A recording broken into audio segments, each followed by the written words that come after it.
ಓಂ ನಮೋ ನಾರಾಯಣ. ಓಂ ನಮೋ ನಾರಾಯಣ. ಓಂ ನಮೋ Narayana.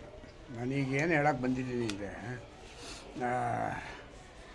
D K Shivakumar ಅವರು ಮುಖ್ಯಮಂತ್ರಿಗೆ ಯಾರು ಅಡ್ಡಿ ಆಗ್ತಾರೆ ಅಂತ, ಮುಖ್ಯಮಂತ್ರಿ ಆಗೋದಕ್ಕೆ ಯಾರು ಅಡ್ಡಿ ಆಗ್ತಾಯಿದ್ದಾರೆ ಒಂದು ಅರ್ಥ ಆಗ್ತಾಯಿಲ್ಲ. ಪಾಪ ಅವ್ರನ್ನ ಮುಖ್ಯಮಂತ್ರಿ ಆಗೋಕ್ಕೆ ಬಿಡ್ತಾ ಇಲ್ಲ ಹಂಗಂದರೆ ಯಾರಾದರೂ ಒಂದಿಬ್ಬರು ವ್ಯಕ್ತಿಗಳಿರಬೇಕಲ್ವ. ಒಂದು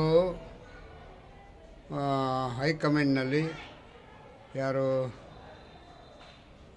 ಕೇರಳದ ಕೆ ಸಿ ವೇಣುಗೋಪಾಲು, ಇನ್ನೊಂದು ಡಿ ಕೆ ಶಿವಕುಮಾರ್ಗೆ ಇನ್ನೊಂದು ವಿರೋಧಿ ಯಾರು ಅಂದರೆ ಮುಖ್ಯಮಂತ್ರಿ. ಇನ್ನೊಂದು ವಿರೋಧಿ ಯಾರು ಅಂತಂದರೆ ಇವರೇನಾದ್ರು ವಿರೋಧಿಗಳೇ ಆಗ್ಬಿಟ್ರ, ಇವರೇ ಬೇಕು ಅಂತ ಏನಾದ್ರು ಉಲ್ಟಾ ಇದನ್ನು ಮಾಡ್ತಾಯಿದ್ರ. ಯಾರು 6 ಜನ ಎಮ್ ಎಲ್ ಎಗಳು ಅಂದರೆ ಇಕ್ಬಾಲು, ಬಾಲಕೃಷ್ಣ ಮತ್ತು ಬಸವರಾಜು ಮತ್ತು ರಂಗನಾಥ್ ಮತ್ತು ಹಿಂಗೆ ಎಲ್ಲ ಒಂದು 5-6 ಜನ ಸೇರಿಕೊಂಡು 6 ಸಂಖ್ಯೆ ಅವ್ರನ್ನೀಗ ವಿರೋಧ ಮಾಡ್ತಾಯಿದೆಯಾ, ಅದಕ್ಕಾಗಿ ಇವರು ಮುಖ್ಯಮಂತ್ರಿ ಆಗ್ತಾಯಿಲ್ವಾ ಅಂತ. ಯಾಕೆ ಹಿಂಗೆ ಆಗ್ತಾಯಿದೆ? ಇವರನ್ನೀಗ ಯಾವ ರೀತಿ ತಡೆಗಟ್ಟೋದಕ್ಕೆ ದಾರಿ ಹುಡುಕ್ತಾ ಇದ್ದಾರೆ ಎಲ್ಲರೂ, ಒಂದು ಅರ್ಥ ಆಗಿಲ್ಲ. ಒಂದು ವೇಳೆ ಇವರು ಮುಖ್ಯಮಂತ್ರಿ ಆಗಲಿಲ್ಲ ಹಂಗಂದರೆ ಇವರು ಏನು ಮಾಡ್ಬೋದು?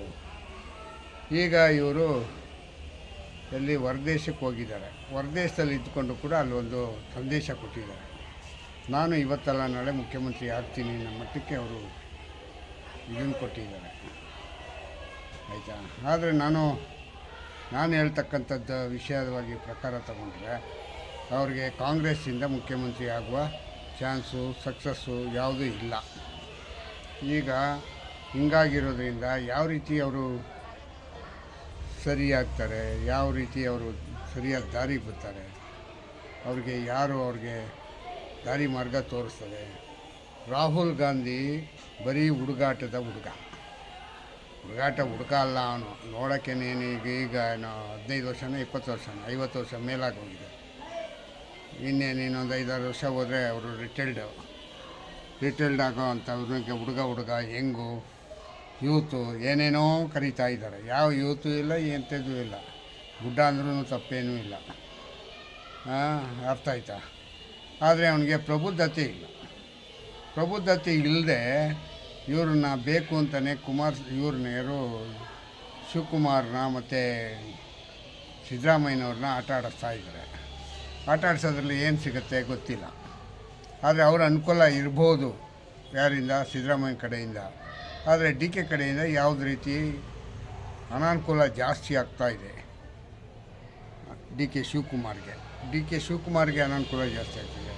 ಇವನು ನಮ್ಮಮ್ಮ ಅಂತ ಇದ್ದ ಸೋನಿಯಾ ಮೇಡಮ್ನಿಗ, ಅಮ್ಮನೂ ಎಲ್ಲೂ ಕರುಣೆ ತೋರಿಸ್ಲಿಲ್ಲ, ಅಮ್ಮನ ಜೊತೆಗೆ ಮಗಳು ಕರುಣೆ ತೋರಿಸ್ಲಿಲ್ಲ, ಮಗನೂ ತೋರಿಸ್ಲಿಲ್ಲ.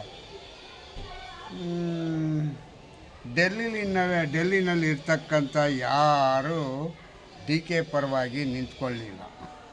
ಡಿ ಕೆಗೆ ಯಾರೂ ನಿಂತ್ಕೊಳ್ಳಿಲ್ಲ ಅಂದರೆ ಮುಖ್ಯಮಂತ್ರಿ ಹೆಂಗಾಗ್ತಾರೆ?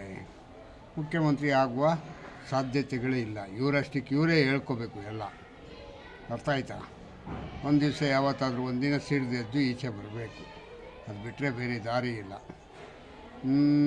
ಏನು ಹೇಳೋದು ಅಂತಲೂ ಗೊತ್ತಾಗಲ್ಲ ನನಗೇನೆ. ಒಂದೊಂದು ಸತಿಗೆ ಎಷ್ಟು ಪಾಪ ಅವ್ರ ವಿರುದ್ಧವಾಗಿ ಎಷ್ಟು ಹೇಳೋದು, ಅದು ಆಗಲ್ವಲ್ಲ ಹಂಗಂತ. ಆದರೆ ಹೇಳಲಿಲ್ಲ ಹಂಗಂದರೆ ವಿಧಿ ಇಲ್ಲ ನನಗೂ.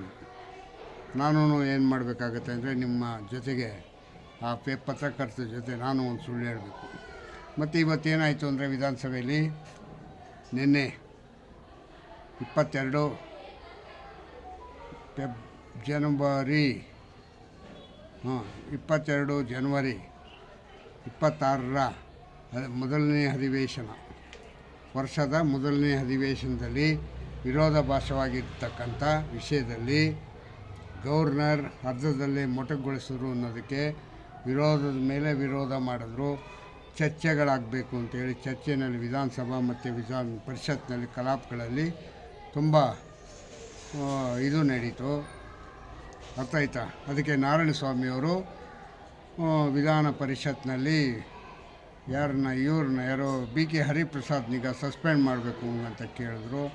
ಇಲ್ಲಿ ಆರ್ ಅಶೋಕ್ ಅವರು ಇಲ್ಲಿ ಒಂದು ಆರ್ಭಟವನ್ನು ಇವರು ಮಾಡಿದ್ರು.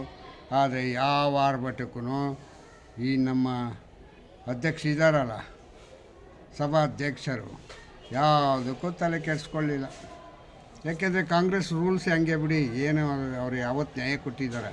ನ್ಯಾಯ ಕೊಡುವ ಪಕ್ಷವೇ ಅಲ್ಲ ಅದು. ಕಾಂಗ್ರೆಸ್ಸು ಅಂದರೆ ಅನ್ಯಾಯದ ಪಕ್ಷ ಅಂತ. ಅರ್ಥ ಆಯ್ತಾ? ಅಲ್ಲಿ ರಾಜಕಾರಣಿಗಳು ಹಂಗೆ ಇದ್ದಾರೆ, ಅಲ್ಲಿರ್ತಕ್ಕಂಥ ಇವರು ಹಂಗೆ ಇರ್ತಾರೆ. ಆರ್ ಅಶೋಕ್ ಅವರು ಮಾತಾಡಿದ್ದೇ ಲಾಭ ಅಷ್ಟೇ, ಬೇರೆ ಇನ್ನೇನು ವಿಷಯ ಇಲ್ಲ. ಮತ್ತು ಈಗ ಇಷ್ಟು ಹೇಳಿ ನಾನು ಇಲ್ಲಿಗೆ ಜೈ ಹಿಂದ್, ಜೈ ಕರ್ನಾಟಕ ಮಾತೆ, ಓಂ ನಮೋ ನಾರಾಯಣ, ಓಂ ನಮೋ ನಾರಾಯಣ. ನನ್ನ ಇದೀಗ ಶೇರ್ ಮಾಡಿ ಮತ್ತು ಬೇರೆಯವ್ರಿಗೂ ಸಬ್ಸ್ಕ್ರೈಬ್ ಮಾಡಿಕೊಂಡು ಬೇರೆಯವ್ರಿಗೂ ಒಂದು ಕಡೆ ಶೇರ್ ಮಾಡಿ ನನಗೆ ವೋಟ್ ಮಾಡಿ ಅಂತ ಕೇಳ್ತಾ, ಜೈ ಹಿಂದ್, ಜೈ ಕರ್ನಾಟಕ ಮಾತೆ, ಓಂ ನಮೋ ನಾರಾಯಣ, ಓಂ ನಮೋ ನಾರಾಯಣ.